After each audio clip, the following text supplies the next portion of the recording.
Welcome, welcome. Yes, we're back again. It's the Crossover Sports Podcast, episode 13, the second episode of 2017. Yes, today I've got Matt rocking out with me. It's just going to be us two today. With somebody might drop in also, but it's just going to be us two this week. I'll get a full cast next week. But Matt, go ahead, introduce yourself once again, man, and then we can jump in. Hey, how you doing, guys? It's Matt here. That's for pretty much 2017. I'm glad it's here and expecting great things, especially in sports and everything else. So, ready to start this thing off. Yes. Let's go. So Matt. This week was a week of goodbyes. Little tears shedded this week. As we always do, we start this podcast with crossover hot takes, where we talk about topics that may not necessarily relate to sports. And this is where we get into our president, one of the top presidents probably in history, Barack Obama, say goodbye this week. Go ahead, Matt. What you think about that? Um, it's very bittersweet. It's one of those things like it's coming, it has to happen, but you don't want to hand off the keys to a certain group of people, and that's where we are right now. And it's we starting to see America pretty much bracing itself to hand over the keys to Donald Trump. I mean, it's hard to say the two words president and Trump in the same breath, in the same sentence. It's very hard.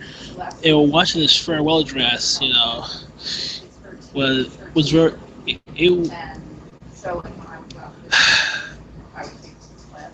it's one of those please don't go moments. Please don't go. Please stay. We don't want this to happen, but it has to happen. The Constitution says so, and there's nothing we can do about it. But with that being said, the it's hard. It's gonna be hard. It's been between when the year started all the way up going into January 20th.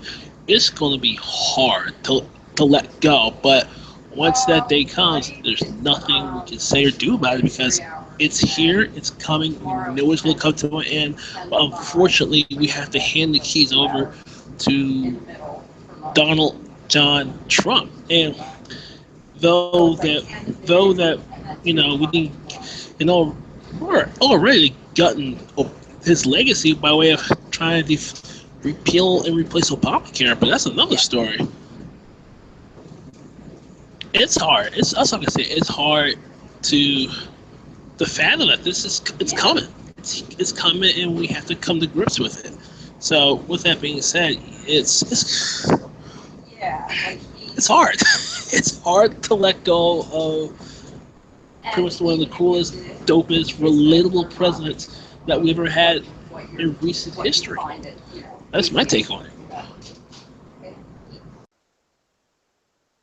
Yeah, man. It's struggling to find the words myself, man. It's hard to let him go, and I didn't even watch the whole speech because I was out on Tuesday. And so I didn't get home. I got home a little late. I caught the tail end of his speech, man. But yes, we can. And he was such an inspiration as the first African American president. Like just having not only the weight of America and the world on his shoulders, but the whole weight of a community to make proud of. And he really made us proud. And don't get me wrong, that doesn't mean he didn't have his faults. Like most of his critics will point out that uh, President Obama was the drone president, which he was. Instead of using military force to kill our enemies, he would use drones, and those drones sometimes didn't strike the right amount of the right targets, but he did what he had to do, and I'm not here to. It's easy to Monday night or Sunday night quarterback the presidency when you're not the president behind a Twitter avatar, or you can say on your Facebook, I wouldn't have done that if I was Barack Obama. But I don't have the whole world on my shoulder, and if he felt and the Joint Chiefs of Staff felt that using a drone was better than losing American lives in war, then I may have my opinions on like using drones and it killing innocent children and bombing innocent hospitals that weren't targets is wrong, and I will say that. But Barack Obama was one of the best presidents. He turned the economy around, and he did all that with Republican opposition throughout all 8 years of his presidency. And just to see what he did and what he accomplished, man, he is a successful president, and that is. And I'm so proud to say that is my president. Does that mean I agree with everything he did? No, absolutely not. But they're trying to get rid of his legacy now with Obamacare, the ACA, and I just think that I think that they'll regret getting rid of that. I don't think they'll get rid of Obamacare because too many people like it, and most of those people that are covered under Obamacare are Republican constituents. Yeah, some of them think that Obamacare and the ACA are two different things, which I find hilarious. But he is a great president. He'll go down in history as one of the greatest presidents ever. He turned the economy around from George W. Bush's mess, and it's stronger. The economy is, it's still making improvements, but it's one of the strongest economies that we've had in a while. So he's one of the best presidents. I think history will be kind to him, especially with what we've got coming up after him. And don't get me wrong, I want President Trump to succeed, but at some point you gotta look at reality, and it's just like it seems he doesn't really know what he's doing. But I do want him to succeed. I just hope that we don't go backwards for him being president. So go ahead, man. You want to add anything on to that? You have to also think about this way too, right? Of course, we want what's best for our country. Everybody wants what's best for our country. And with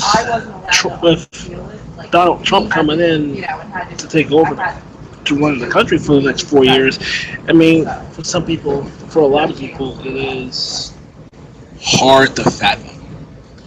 But aside from that, we look at his history, as we take a look at further down the road. I mean, yes, he is very successful. He's been a very successful president over the years. Over the last 8 years, he accomplished the majority of things that he wanted to accomplish. The only thing he did get done was the fact that he wanted to close Gitmo. But the fact steps were taken in the right direction to make this country better, and everything else. I mean, it is to be applauded, and the way he did it with such class and with such grace and with no scandal. Think about this: no scandals. You didn't hear not one lick of a scandal during his tenure in the White House. You have not heard that one thing. So, and doing this with Republican opposition on every turn. So it is to be applauded. It is to you have to tip your hat to the man. You have to, because so much with a lot writing against him.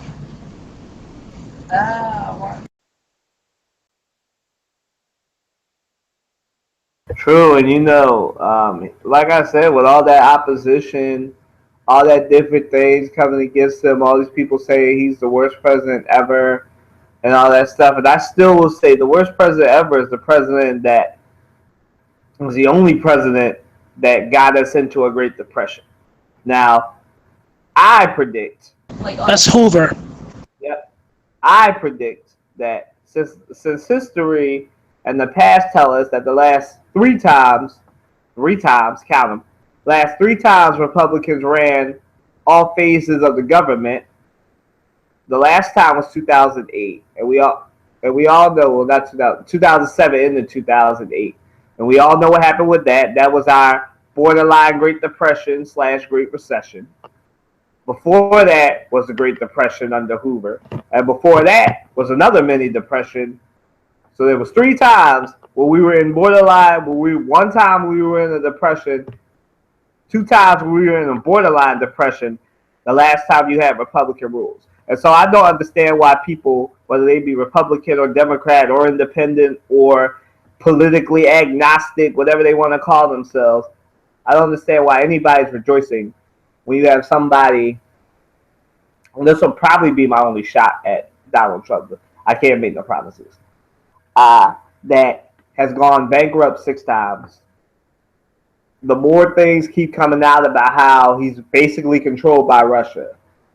And I'm just sitting here like, we're going to have scandals all the time. He'll never escape this Russia thing.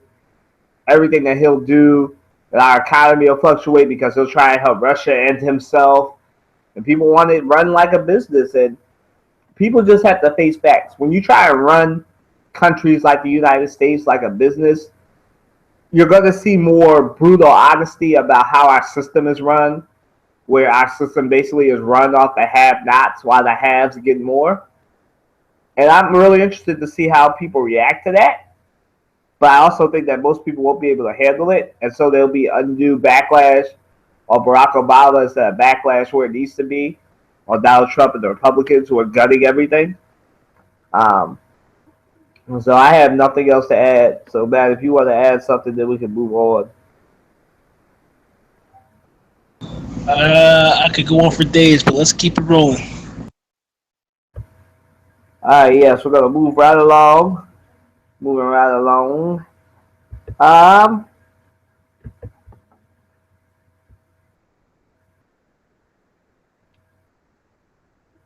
move right along. To our. So, speaking of Donald Trump, gonna throw another one in here. So, Matt, this dossier came out by the guy at MI6, done by Democrats and John McCain and a bunch of other people, trying to get some hints on Donald Trump and where he was leaning. So, this dossier that had Trump so pissed off that he called CNN fake news and really was scary. Before I even go into that, let me help y'all out. For anybody that because I want to talk about this before I forget.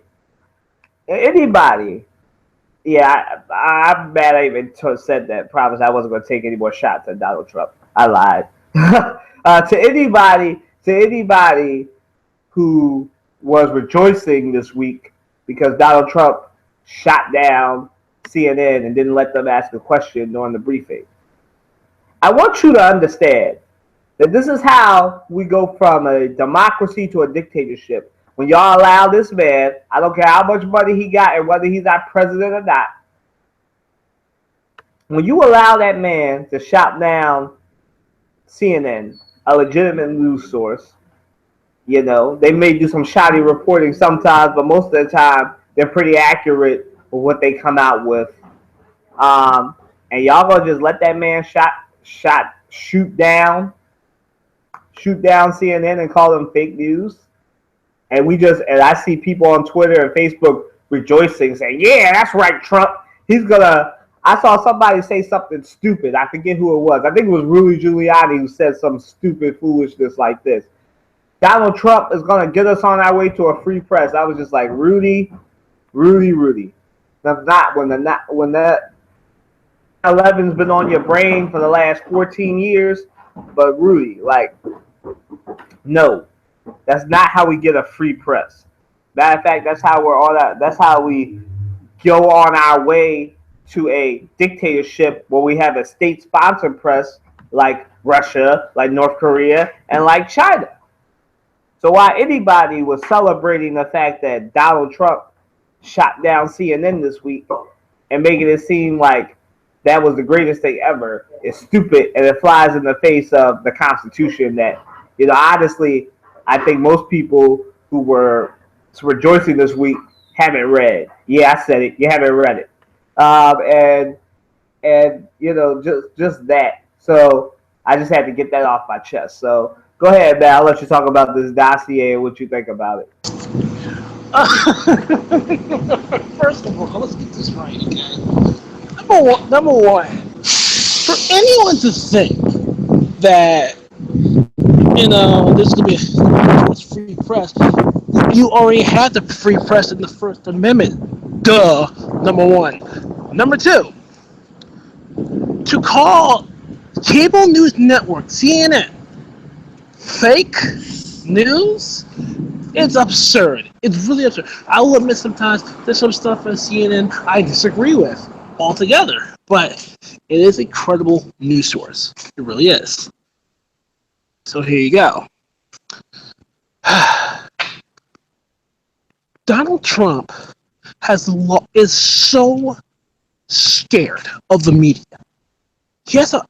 It's ridiculous. He has to understand, in order to get anything done, you need the media. You need the media to push any program or any type of legislation or whatever to convey to the country. You need the media. You have no choice. And he's going to, when he becomes the president, he'll say, yes, I'm sorry. The media is, you need the media, bottom line. And to piss off the media is the last thing you want to do. Telling people, no, you don't get the question, or you're fake news. Mike, come on now. You need the media. And to control it because of your insecurity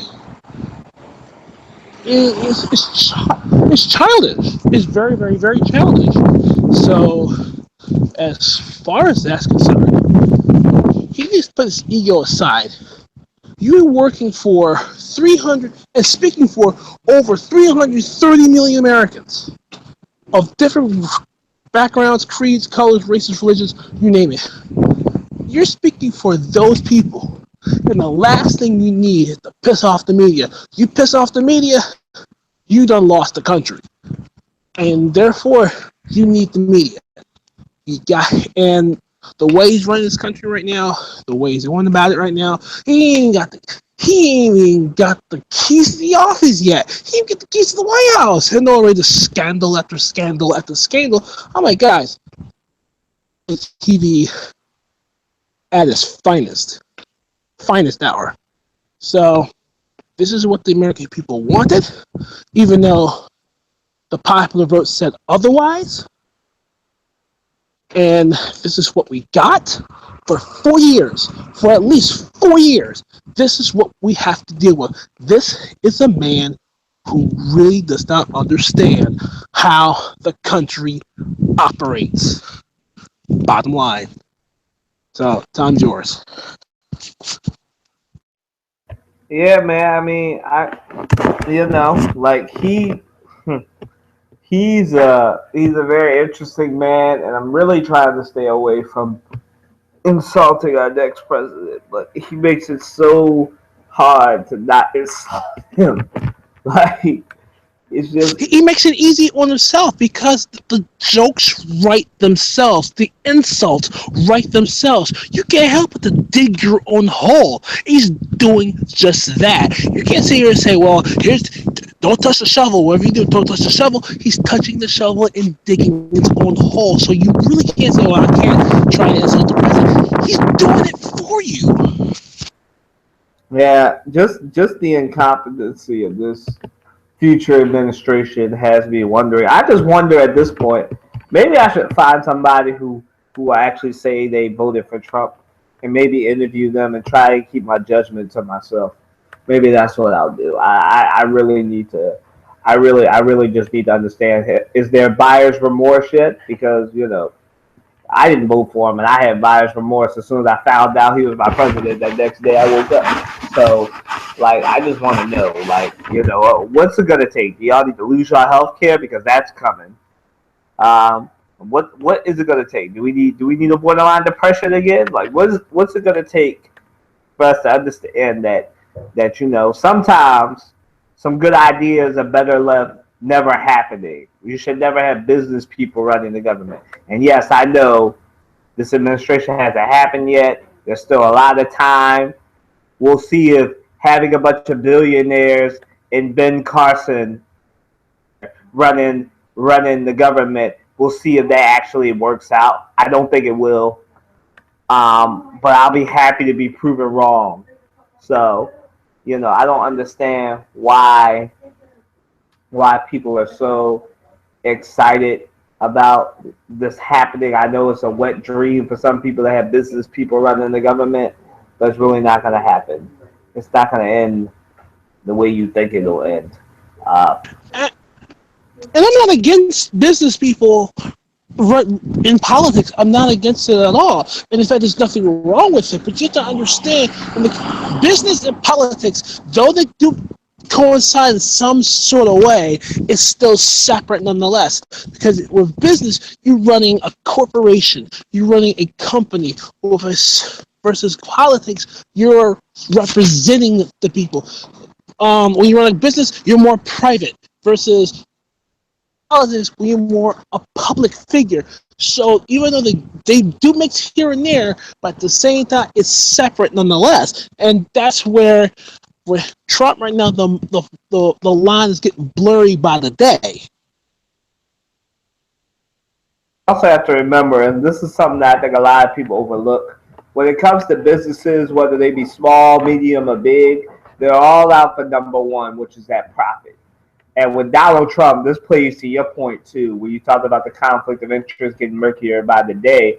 This is the fact, man. Donald Trump will always look out, whether he's president or not, he'll always look out for number one. And number one is him and his businesses. That's why he's gone bankrupt 6 times. He looks out for himself. He still has unpaid debts. He's still getting sued for debts from like 5, 10, 20 years ago. So, say goodbye to your scandalous White House with this man with this man as your president.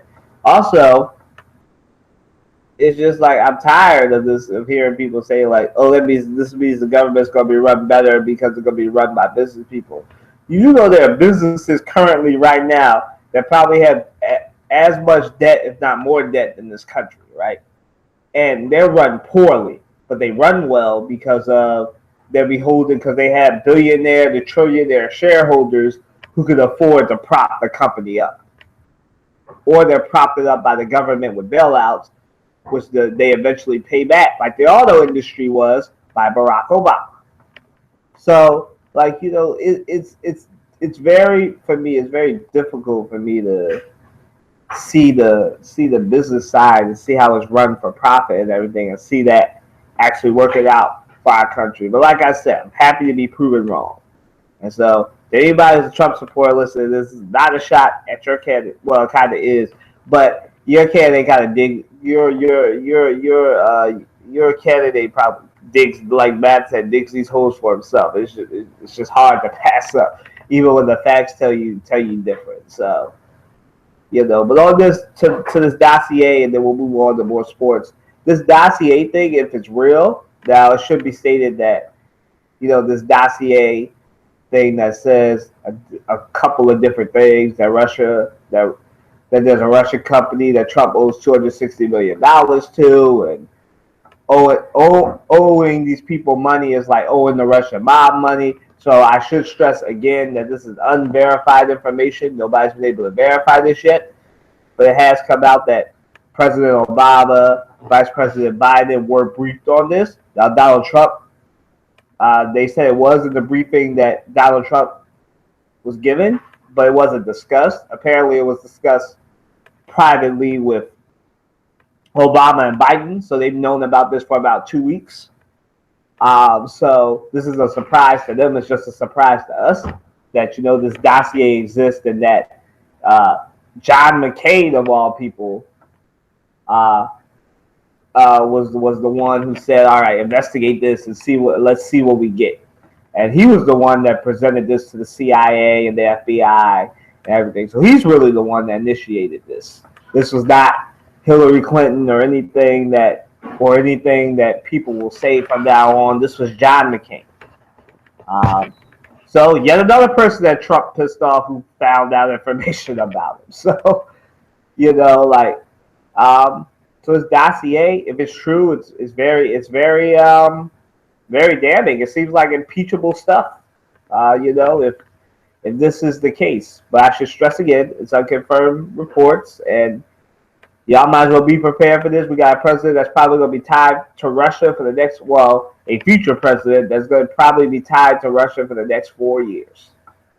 So moving right along to something not politics related. Matt, what did you think about the national championship game? I know it hurt your heart because Clemson won, but go ahead and Well, I didn't see the game, but they hear about how closely contested it was. But I will let me say this beforehand that hatred for Clemson. I mean, Clemson looked like they were the more focused team. They looked like coming into this game, they were the better team. I didn't want to say it. I let my pride get in the way of that, and I apologize. But, it is what it is. With that being said, I was not able to see the game, but for what I can gather, it was a close game, and basically Clemson played like they were the better team. And when it came down to the last drive of the game, Clemson stepped up. That being said, I mean, hats off to Clemson, especially their quarterback, which might go to Cleveland, but we ain't gonna say anything. But it was like hats off to Clemson. They had an awesome season. Saints for Alabama, but like I said, it was a instant classic, and I hope that I'd be able to catch the game on a repeat or a replay somewhere. But like I said, it looked like it sounded like an instant classic. That's my take on it. Man, let me tell you, I was channel flipping throughout that whole game between something else and another show, but I tuned in for a good portion of the game before I had to go to bed because I had to work. So I missed the tail end of it. But that game was amazing. You had Alabama, especially through the first half, looking like a more dominating team. The defense looked like Deshaun Watson was playing an NFL style defense. They wasn't giving them anything. Their wide receivers were only getting like 3 or 4 yards a pass, and they weren't letting them go anywhere.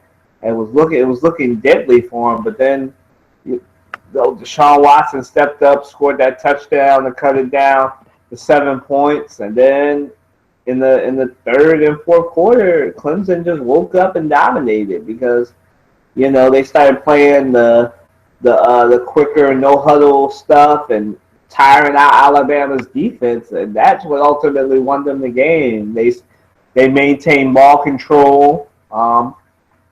They basically played it like an NFL team. They kept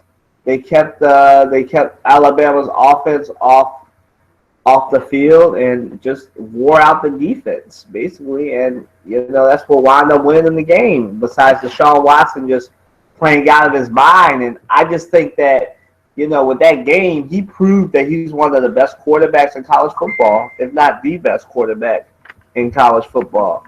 So you have everything that's going on, and it's a funny type thing to be in that kind of thing where you're worrying and working on the stuff about Clemson and everything. So congratulations to the Clemson Tigers. You stopped Alabama from being back-to-back champions, which I think hasn't happened in college football in a while. Don't hold me on that. And just to have that happen is great. Matt dropped out. He'll be back in 10 minutes, he said. But it's amazing to what Clemson was able to accomplish, what Deshaun Deshaun Watson was able to accomplish, and I'm very proud of him. I hope he doesn't get drafted by Cleveland. I hope most people don't get drafted by Cleveland because that's just a horrible situation to go to being a Cleveland Browns player. But yeah, um, so I gotta hold this down for a little bit while Matt, because I think his phone died. So let me get this together.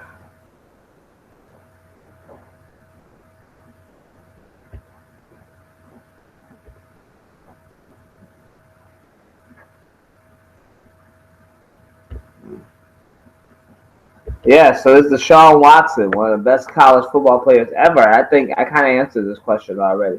I think he's one of the best college football players to ever play the game. And just to be in the presence of that greatness, just somebody who shredded Alabama in back-to-back games, and it's amazing what that man was able to accomplish. I respect that man and all his accomplishments because of what he able to do with that offense that he was given. Because before he got there, Clemson really wasn't that good, and once he got there, once Dabo Swinney got a quarterback, it was like a whole new offense. So it's great. He is one of the best college basketball players, college football players probably to ever step foot on a football field. And if had it not been for Lamar Jackson, he probably would have won the Heisman this year. So good stuff, man. He's one of the best players, and I hope he doesn't get drafted by Cleveland. I hope somebody else takes a chance on him and puts him in a good situation because in the right system, he could be the next Russell Wilson, the next Donovan McNabb, the next Randall Cunningham. Am I saying he'll be as good as any of those players? You never know. Just he needs to find the right fit and in the right system. Yeah. So moving right along, because we're rocking out a little bit by ourselves. For those of you just tuning in, this podcast did not start with me by myself, but Matt had to drop out, and he'll be back in like another 5 minutes. So we're gonna hold it down by myself for a little bit, and then he'll come back, and we'll get back on these topics. Another thing that came up this week was LeBron James. He lost his cool this week against the Utah Jazz because he wasn't getting the calls that he usually gets. They weren't calling fouls on him. Excuse me. They weren't calling fouls on the fouls he was drawing, and it has shown that right now, so far this season, he's only drawn about 4.6, basically 5 fouls per game. So far this year, it usually draws about 6 fouls per game the last couple of seasons, and it's hard to referee him. I'm not a referee. But the question is, do you think that LeBron James is being a crybaby, or is there something legitimate here that the refs are calling him differently? And so what I think it is, I think both things can be true in this situation. I think that LeBron James is being refereed in the Shaquille O'Neal style because he's so big and because he's basically a super athlete. He's refereed differently. So sometimes, depending on the refs, he may get more calls. But these refs in Utah, he didn't get those calls because he is built like a linebacker or tight end. So he does run people over. And so people are trying to foul him, to slow him down. And sometimes, you just have they just want to let you play. And you can't really complain when you get those types of referees. You just got to roll with it. And I know LeBron gets the superstar calls all the time. Some people point out that that's all he got during the finals, especially after Draymond Green went out. So I'm not here to discuss that. But he does get calls. There's no doubt about it. He does get superstar calls. Excuse me again. And so LeBron definitely is probably being it's both really. He is being a crybaby, but it's also true that he is getting less foul calls. And I know everybody's got the running joke that LeBron the whiner. LeBron's always whining and get calls and everything. But when it's the truth, it's the truth. And I don't deal in troll takes or any kind of troll takes. So when it's true, it's true. Like in this case, the numbers are on LeBron's side. He is getting less calls than what he usually gets. And in this case, he also is crying about the calls because he's trying to bring awareness to the situation so that, like Cam Newton, so that he can get some calls. And there's nothing wrong with that. Within the rules of the game is telling referees, hey, you're missing these calls. Coaches do it all the time in the NBA. They do it in every league. They want to get the calls. So you gotta work the referees, and he is kind of working the referees, trying to let them know, trying to let the league know that he feels he needs to get more calls. So what can you honestly do about that when the face of the league is telling you, listen, I need more calls. Even though you might not want to give it to him, it is in the back of your mind that you gotta say like, oh this is the face of the league, so you gotta listen. You don't have to obey, but you at least gotta listen when he says like, I'm not getting any calls. I don't feel like I'm getting calls. That going on with that. We're just gonna float right through these topics really, without anybody else here to help out. So the next thing is we have playoff football. Atlanta Seahawks, Steelers Chiefs, Steelers Chiefs, Texans Patriots, Cowboys Packers, and the one that we're specifically going to touch on is the Packers Cowboys, because the Packers, for you Packers fans listening or will listen later, Jordy Nelson has been ruled out of the game this week because he injured himself last game. So, Jordy Nelson is not going to be.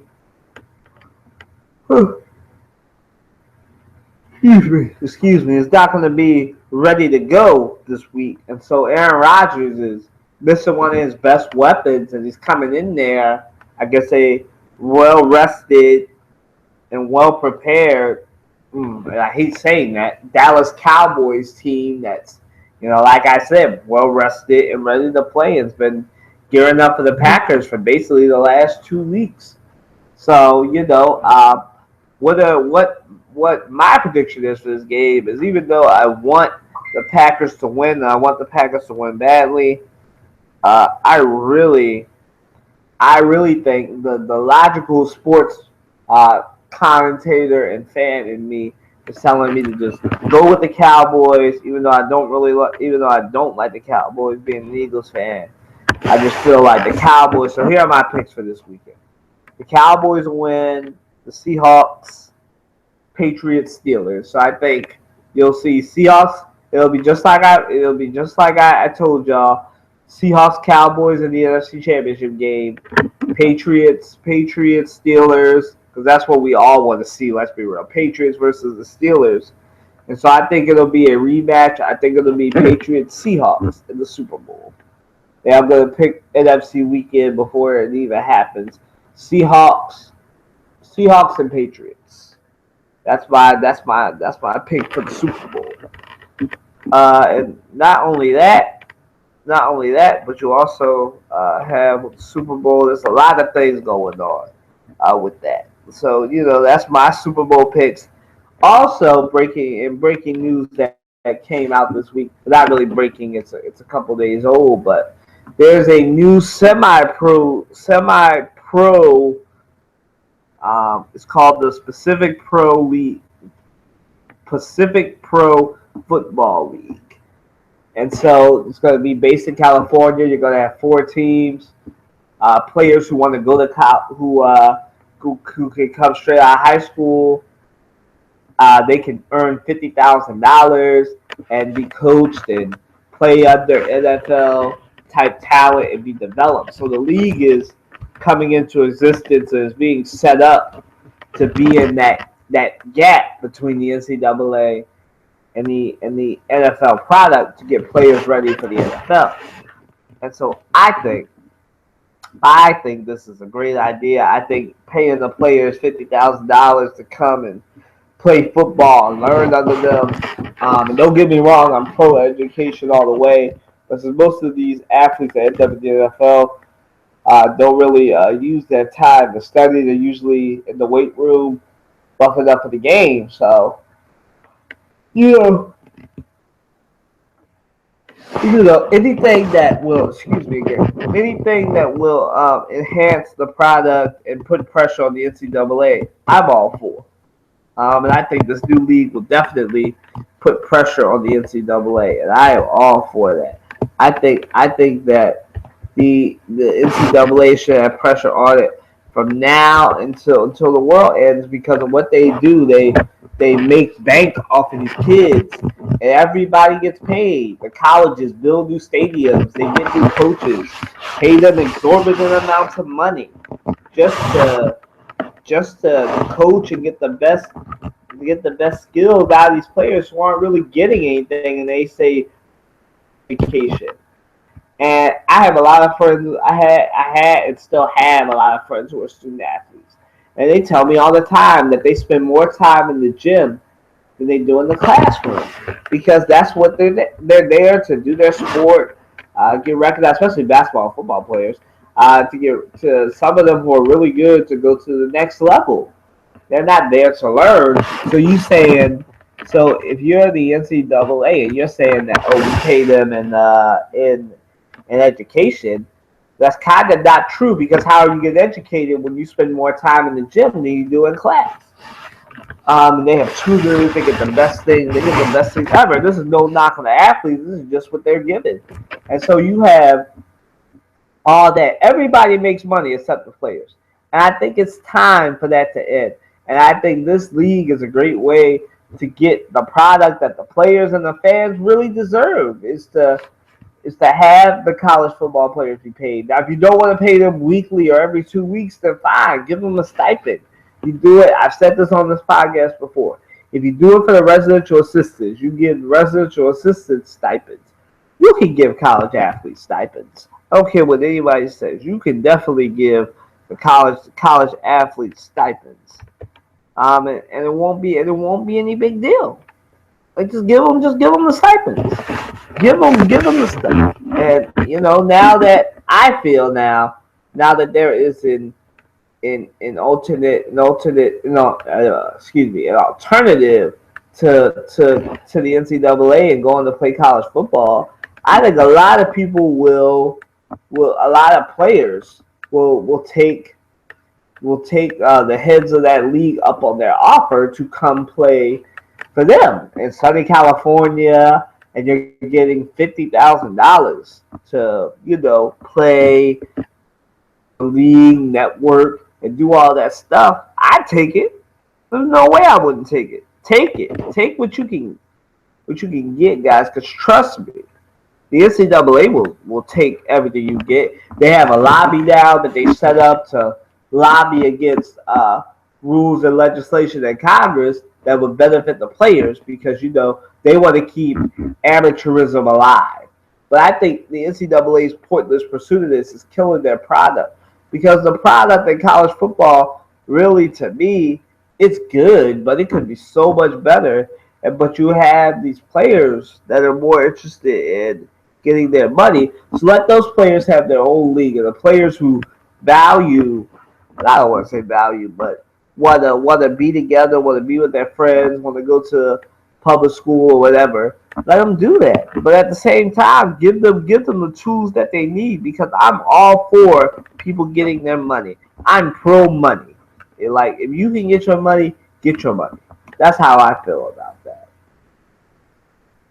And we're kind of coming towards the end as it comes to topics, but Yeah, well, I'll work through it. But so is Jalil Okafor the odd man out? For those of you that haven't been paying attention to, you might be somebody who doesn't live in Philadelphia, so you might want to know why are we so Philadelphia focused on sports. I promise we are working on that as I try to get more people, but it all depends on what's happening. Because I live in Philadelphia, there's a lot more emphasis on the sports because it's a big city. So you have that going on, and so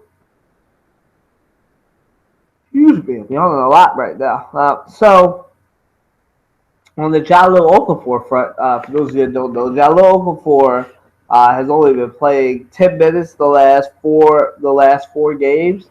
He hasn't really been playing, and the excuse that's been used to justify him not playing is the fact that Brett Brown has said that his hamstring is sore, so that's why he hasn't been playing.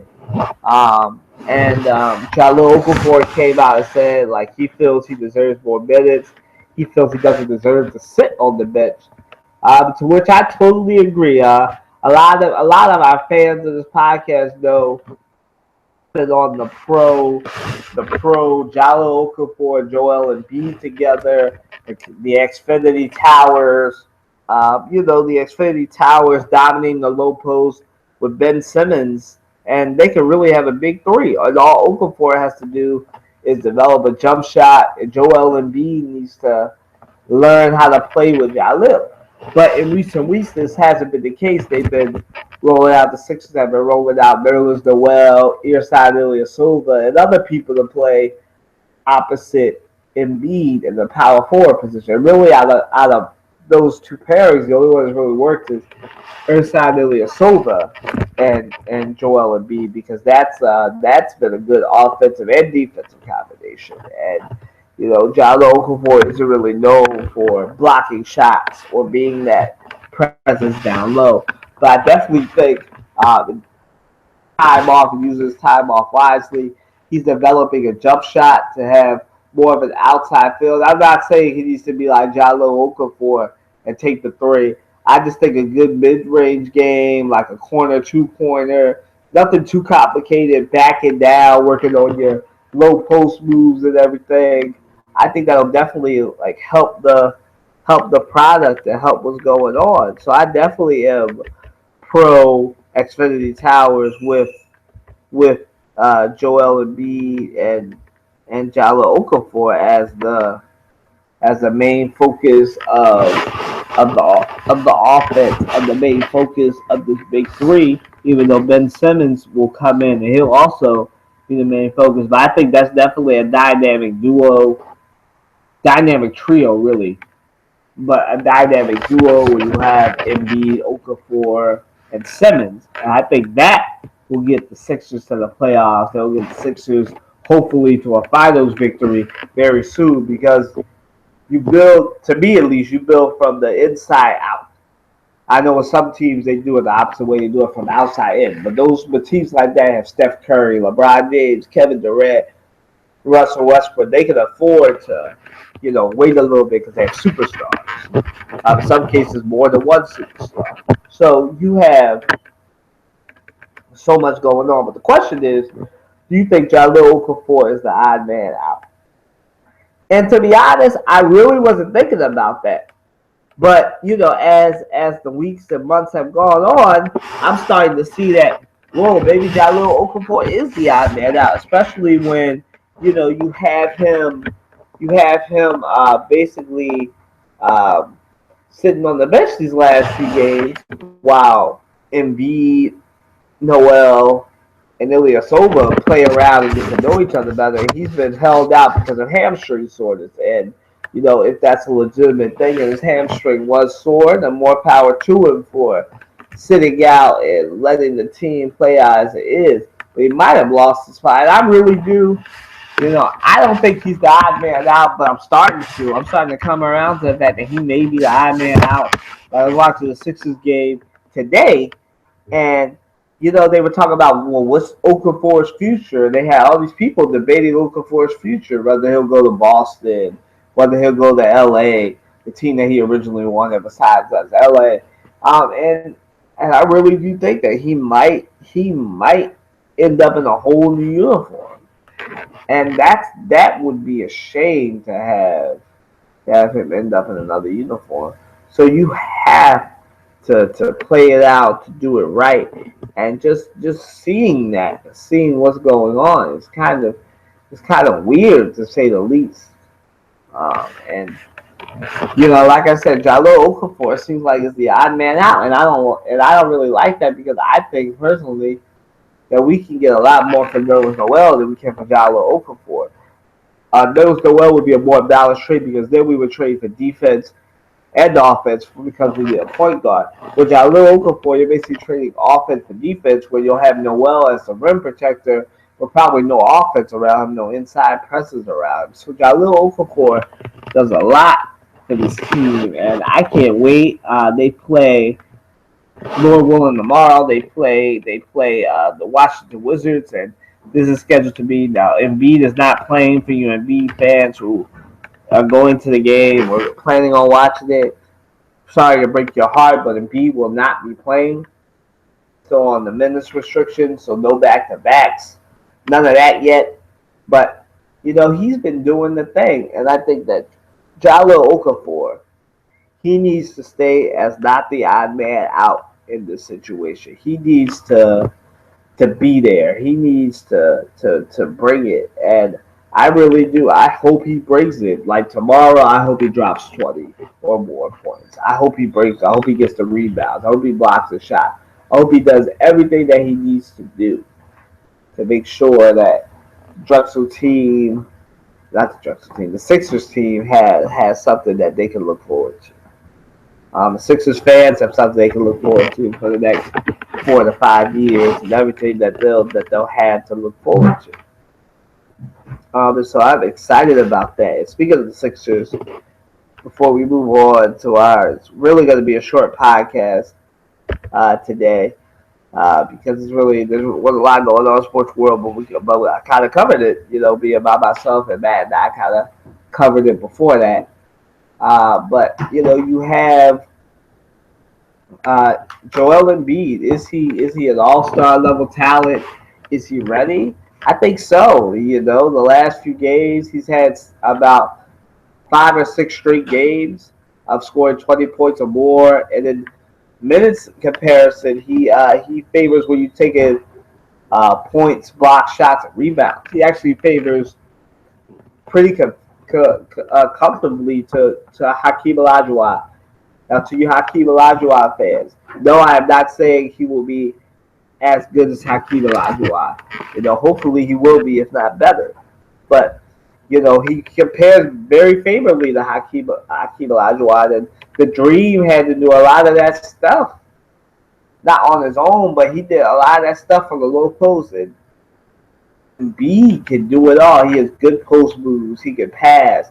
He can shoot the rock outside the paint. It's amazing what that man can do. So he is definitely worth the pick. When they first picked him, I was all like, what good is picking somebody with bad ankles and bad knees and everything? But now he's proven that he's a true superstar in this league. It's something that can't be denied. So it's very fun to see. I really can't wait to see it, to see what goes on when they finally get all three of them on the floor together. And it's gonna be amazing, exciting. This is a good time to be a Philly sports fan. Like you have Carson Wentz on the Eagles side, you have Joel Embiid, Jalil Okafor, Ben Simmons on the 76ers side. On the Flyers side, you have Shane Gosdenberry and Claude Giroux and Wayne Simmons. Wayne Simmons has had sort of a revival this year. He's leading the Flyers in goals. He's one of the league leaders in power play goals. So he's having himself a season. He definitely deserves that All-Star nod that I think is definitely coming his way. And so you have the Phillies who are going younger as well. You have so many different people going younger. That's like young is in, and what's old is old again. So you have all this stuff, and I definitely think that Joel Embiid is definitely a superstar. And I think this is going to be probably the next to the last time. I think that Jalil Okafor, if he gets a jump shot, if he commits to rebounding and having 10 rebound nights and getting a 10 rebound average for the rest of his season while he's a Sixer and beyond that. I think he'll definitely be a good player. I think he won't be the butt of the joke anymore. I think he'll have a jump shot. I think that there are certain things that he needs to do, and I can't wait to see him play tomorrow. I'm so excited for that. And moving along to some house cleaning that we have before I guess I wrap this up because I don't know if Matt's coming back, but we have a few house cleaning. We started a new podcast and just had the second episode yesterday of the new year.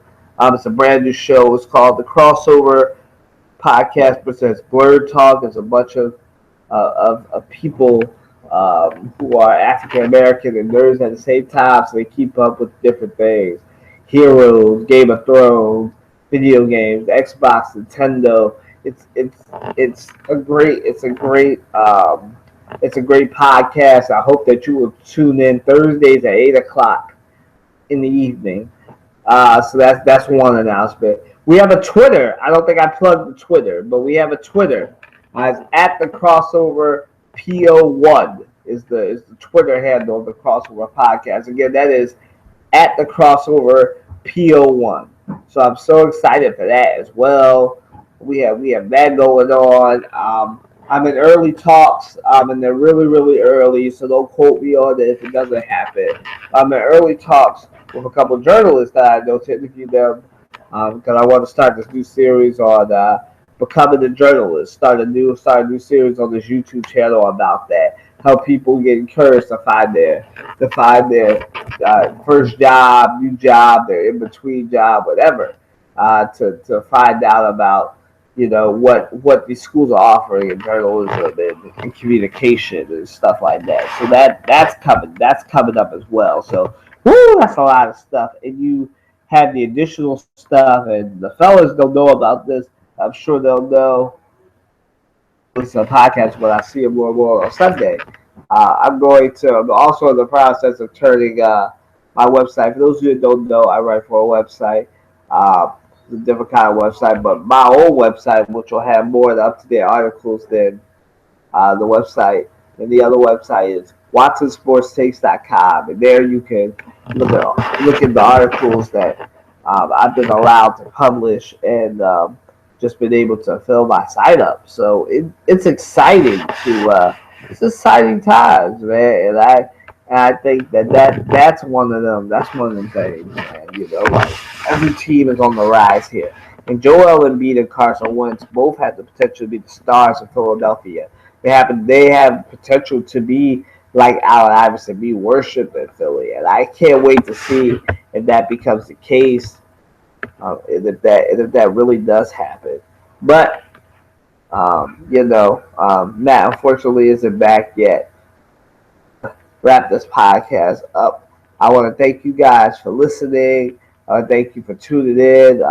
Don't expect any other episodes to be this short, but it was a light week this week with Matt and I think we pretty much talked about what we wanted to talk about.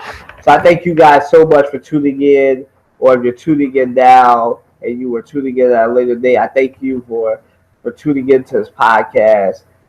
The Crossover Sports Podcast. I like to think that we do enough to keep you entertained. That's why you keep coming back. But it's been great. It's been great fun. Have a good weekend. Enjoy your MLK weekend. RIP Dr. King. Have a good weekend. Deuces.